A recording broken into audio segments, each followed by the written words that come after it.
അസ്സലാമു അലൈക്കും. എല്ലാവർക്കും ഷീ സ്റ്റോറീസിൻ്റെ പുതിയൊരു വീഡിയോയിലേക്ക് സ്വാഗതം. ഇന്ന് നമ്മൾ തലശ്ശേരിക്കാരെ സ്പെഷ്യൽ വിഭവമായിട്ടുള്ള കക്കറോട്ടിയുടെ റെസിപ്പി ആയിട്ടാണ് വന്നിട്ടുള്ളത്.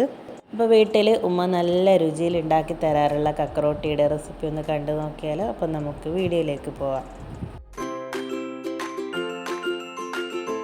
ഇപ്പോൾ കക്കറോട്ടി ഉണ്ടാക്കാൻ വേണ്ടിയിട്ട് ഞാനിവിടെ ആദ്യം ബീഫൊന്ന് മാരിനേറ്റ് ചെയ്ത് വെക്കുന്നുണ്ട്. അപ്പോൾ ഞാനിവിടെ 1 കിലോ ബീഫാണ് എടുത്തിട്ടുള്ളത്. അത് നന്നായി കഴുകി വൃത്തിയാക്കി വെള്ളമൊക്കെ കളഞ്ഞതിന് ശേഷം അതിലേക്ക് 3 ടേബിൾ സ്പൂൺ മല്ലിപ്പൊടി, 1 ടേബിൾ സ്പൂൺ മുളക് പൊടി, 1/2 ടേബിൾ സ്പൂൺ മഞ്ഞൾ പൊടി, പിന്നെ ആവശ്യത്തിനുള്ള ഉപ്പ് ഇട്ടിട്ടൊന്ന് മാരിനേറ്റ് ചെയ്ത് വെക്കുന്നുണ്ട്.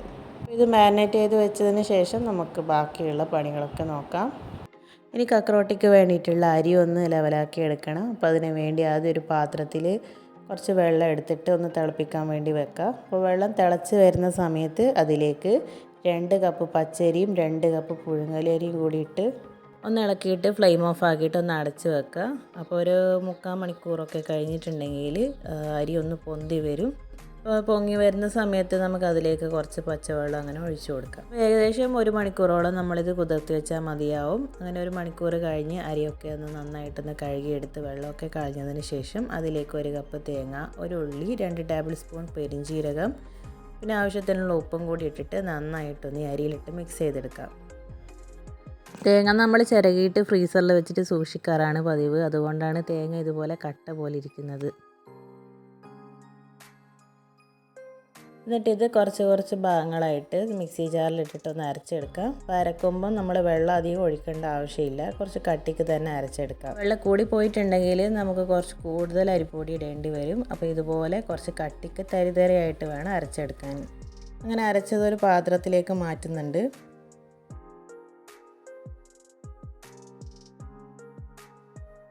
ഇനി ഇതിലേക്ക് അരിപ്പൊടി ചേർത്ത് കൊടുക്കണം. അപ്പം ഞാനിവിടെ 1 കപ്പ് അരിപ്പൊടി എടുത്തിട്ടുണ്ട്. അപ്പോൾ അതിട്ടിട്ടൊന്ന് കുഴച്ച് നോക്കിയിട്ട് നമുക്ക് വേണമെങ്കിൽ ബാക്കി ചേർത്ത് കൊടുക്കാം. അപ്പോൾ 1 കപ്പിൻ്റെ കൂടെ തന്നെ ഞാൻ 1/2 കപ്പ് കൂടെ ചേർത്ത് 1.5 കപ്പോളം അരിപ്പൊടി ഇട്ടിട്ടാണ് ഇത് കുഴച്ചെടുത്തിട്ടുള്ളത്. അപ്പോൾ നമ്മൾ കുഴച്ചെടുക്കുന്ന മാവ് അധികം കട്ടിയില്ലാതെ എന്നാൽ അല്പം സോഫ്റ്റിൽ ഇതുപോലെ കയ്യിൽ ഒട്ടിപ്പിടിക്കാതെ കുഴച്ചെടുക്കുന്ന പരുവത്തിലായിരിക്കണം കിട്ടേണ്ടത്.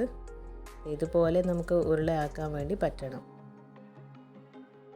ഇനി കക്കറോട്ടിക്ക് വേണ്ടിയിട്ടുള്ള മസാല ഉണ്ടാക്കിയെടുക്കണം. അപ്പോൾ അതിന് വേണ്ടി ഞാൻ അടുപ്പത്തൊരു കുക്കർ വെച്ച് കൊടുക്കുന്നുണ്ട്. അപ്പോൾ ഇതിലേക്ക് ആവശ്യത്തിനുള്ള ഓയിൽ ഒഴിച്ചു കൊടുക്കാം. ഓയിലൊന്ന് ചൂടായി വരുമ്പോൾ അതിലേക്ക് 4 ഉള്ളി നീളത്തിൽ അരിഞ്ഞിട്ട് ഇട്ട് കൊടുക്കാം. ഇനി ഉള്ളി ഒന്ന് നന്നായിട്ട് വാടി വരണം. അപ്പം നമുക്കിതിലേക്ക് അല്പം കറിവേപ്പില കൂടി ഒന്ന് മുറിച്ചിട്ടിട്ട് കൊടുക്കാം.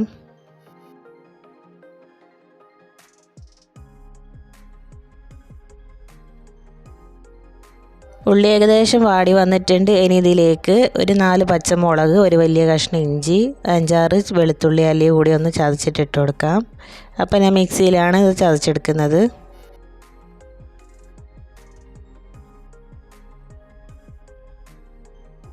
ഇതിൻ്റെ ഒരു പച്ചമണം മാറുന്നത് വരെ നന്നായിട്ടൊന്ന് വഴറ്റിയെടുക്കാം. ആ പച്ചമസാലയൊക്കെ നന്നായിട്ടൊന്ന് വഴന്ന് വന്നിട്ടുണ്ട്. ഇനി ഇതിലേക്ക് ഒരു തക്കാളിയാണ് ഇട്ട് കൊടുക്കേണ്ടത്. അപ്പോൾ ഒരു വലിയ സൈസ് തക്കാളി തന്നെ ഞാൻ നീളത്തിൽ അരിഞ്ഞിട്ട് കൊടുക്കുന്നുണ്ട്. അപ്പോൾ തക്കാളി നന്നായി വാടി ഒന്ന് ഉടഞ്ഞ് വരണം. ഇത് കഴിഞ്ഞിട്ടുണ്ടെങ്കിൽ നമുക്കിതിലേക്ക് നമ്മൾ നേരത്തെ മാരിനേറ്റ് ചെയ്ത് വെച്ചിട്ടുള്ള ബീഫ് ഇട്ട് കൊടുക്കാം. ഇതിൻ്റെ കൂടെ തന്നെ 1 ഗ്ലാസ് വെള്ളം കൂടെ ഒഴിച്ചിട്ട് നന്നായിട്ടൊന്ന് മിക്സ് ചെയ്തെടുക്കാം. ഇനി കുക്കർ അടച്ച് വെച്ച് നമുക്ക് ഈ ബീഫ് ഒന്ന് വേവിച്ചെടുക്കാം. അപ്പോൾ എൻ്റെ ചാനലിലെ വീഡിയോ ആദ്യമായിട്ട് കാണുന്നവരുണ്ടെങ്കിൽ ഒന്ന് സബ്സ്ക്രൈബ് ചെയ്യുക. അതിനെ കൂടെ തന്നെ എല്ലാവരും ഒന്ന് ലൈക്ക് ചെയ്തിട്ട് സപ്പോർട്ട് ചെയ്യണേ. മസാല റെഡിയാവുന്ന നേരം കൊണ്ട് നമുക്ക് കക്കറോട്ടിക്ക് വേണ്ടിയിട്ടുള്ള അരി ഒന്ന് ഉരുട്ടിയെടുക്കാം.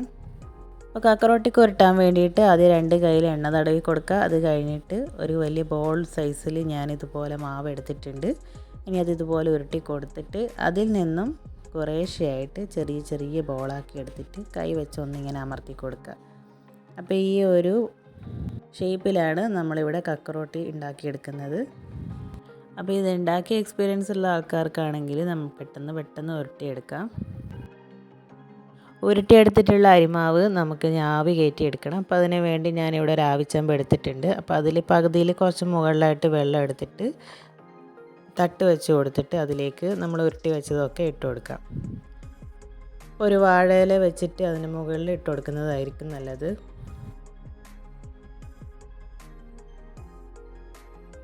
ഇനി ബാക്കി ഉരുട്ടുന്നതിനനുസരിച്ചിട്ട് അതിൻ്റെ മുകളിലായിട്ട് ഇട്ട് കൊടുക്കാം. അപ്പോൾ ബാക്കിയുള്ള മാവും ഇതേപോലെ തന്നെ ഉരുട്ടി എടുത്തിട്ടുണ്ട്. ഇനി ആവി ചെമ്പ് അടുപ്പത്ത് വെച്ച് ഒന്ന് അടച്ച് വെച്ച് വേവിക്കാം. വലിയ തീയിൽ വെച്ചിട്ട് ആവി വന്നു കഴിഞ്ഞാൽ തീ ചെറുതാക്കി വെച്ചിട്ട് ഏകദേശം ഒരു 3/4 മണിക്കൂറോളം നമ്മളിത് വേവിച്ചെടുത്തിട്ടുണ്ട്. ഈ കുഞ്ഞു ഒറോട്ടയൊക്കെ ഒന്ന് ആവി ചെമ്പെന്ന് മാറ്റി ഞാൻ വേറൊരു പാത്രത്തിലേക്ക് ഉതിർത്തി എടുത്തിട്ടുണ്ട്.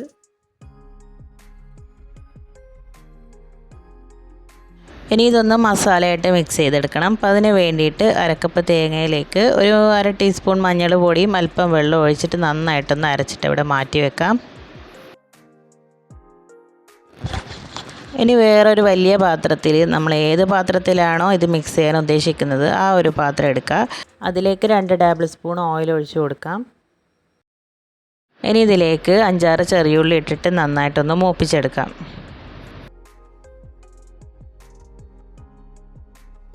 അപ്പോൾ ഉള്ളി ഒന്ന് മൂത്ത് വരുന്ന സമയത്ത് ഇതിലേക്ക് കുറച്ച് കറിവേപ്പില ഇടാം.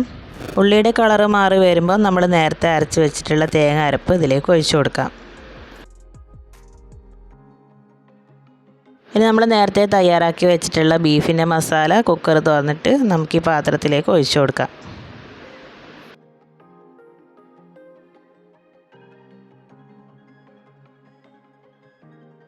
ഇതിൻ്റെ കൂടെ 1 ഗ്ലാസ് വെള്ളവും ആവശ്യമെങ്കിൽ നോക്കിയിട്ട് ഉപ്പും കൂടെ ചേർത്ത് കൊടുക്കാം.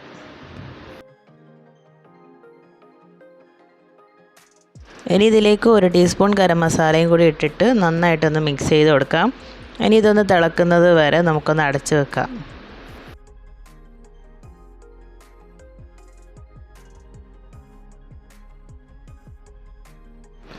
ഇപ്പോൾ മസാല നന്നായി തിളച്ച് വരുന്നുണ്ട്. ഇനി ഇതിലേക്ക് നമ്മൾ നേരത്തെ മാറ്റി വെച്ചിട്ടുള്ള കുഞ്ഞു ഒറോട്ടി ഇട്ട് കൊടുക്കാം.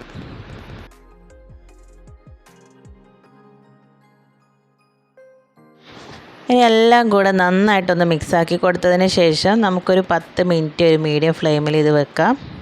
അപ്പോൾ ഇതിലെ മസാലയൊക്കെ ഒന്നിങ്ങനെ കുറുകി വരുന്ന സമയത്ത് നമ്മൾ ഇടയ്ക്കൊന്ന് ഇളക്കി കൊടുത്താൽ മതിയാവും.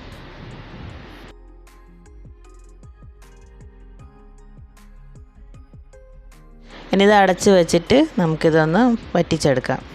അടിക്ക് പിടിക്കാതിരിക്കാൻ ഇടയ്ക്കൊന്ന് ഇളക്കി കൊടുക്കാൻ വേണ്ടി ശ്രദ്ധിക്കുക. അപ്പോൾ അതുപോലെ തന്നെ മസാല കുറുകി വരുമ്പം തന്നെ ആ കുഞ്ഞൊറോട്ടിയിലൊക്കെ മസാല നന്നായിട്ട് പിടിച്ച് വരും. അങ്ങനെ ഒരു 10-15 മിനിറ്റ് കഴിഞ്ഞു ഞാൻ ഗ്യാസൊക്കെ ഓഫാക്കി വെച്ചു. നമ്മുടെ കക്കറോട്ടി ഇവിടെ റെഡി ആയിട്ടുണ്ട്. അപ്പോൾ മസാലയൊക്കെ നന്നായിട്ട് കുറുകി ആ കുഞ്ഞൊറോട്ടിയിലൊക്കെ നന്നായി പിടിച്ചിട്ടുണ്ട്. ഏതൊരു ഭക്ഷണം നമ്മൾ ഉണ്ടാക്കുമ്പോഴും അതിൻ്റേതായ കഷ്ടപ്പാട് ആ ഭക്ഷണത്തിനുണ്ടാവും. അപ്പം നമുക്ക് നല്ല ടേസ്റ്റിൽ കഴിക്കണമെന്നുണ്ടെങ്കിൽ കുറച്ച് കഷ്ടപ്പെട്ടാൽ കുഴപ്പമൊന്നുമില്ല. അപ്പോൾ ഇതിൽ ഈ കുഞ്ഞു ഒറോട്ടി ഉരുട്ടിയെടുക്കേണ്ട ഒരു പണി മാത്രമേ ഉള്ളൂ. അപ്പോൾ ബാക്കിയൊക്കെ നമ്മൾ മസാല ഒക്കെ ഉണ്ടാക്കുന്ന ഒരു കറി വെക്കുന്നത് പോലെ തന്നെയാണ്. അപ്പം നമ്മളെല്ലാവരും ഒത്തുകൂടുന്ന സമയത്താണ് കൂടുതലായിട്ടും ഇതുപോലെ കക്കറോട്ടിയൊക്കെ ഉണ്ടാക്കാറ്. അപ്പം നമുക്ക് ആൾ കൂടുമ്പം എല്ലാവരും കൂടി ഒരുമിച്ചിരുന്ന് ഇതൊക്കെ ഉരുട്ടിയെടുക്കുന്നത് തന്നെ ഒരു രസമാണ്. അപ്പോൾ കക്കറോട്ടിയൊക്കെ നമ്മുടെ നാട്ടിൽ ഹോട്ടലുകളിലൊക്കെ കിട്ടാൻ തുടങ്ങിയിട്ടുണ്ട്. അപ്പം നമുക്ക് പെട്ടെന്ന് പൂതി വരുന്നുണ്ടെങ്കിൽ അങ്ങനെയും വാങ്ങി കഴിക്കാവുന്നതാണ്. അപ്പോൾ ചൂടോടെ തന്നെ നമുക്കിത് സെർവ് ചെയ്യാം.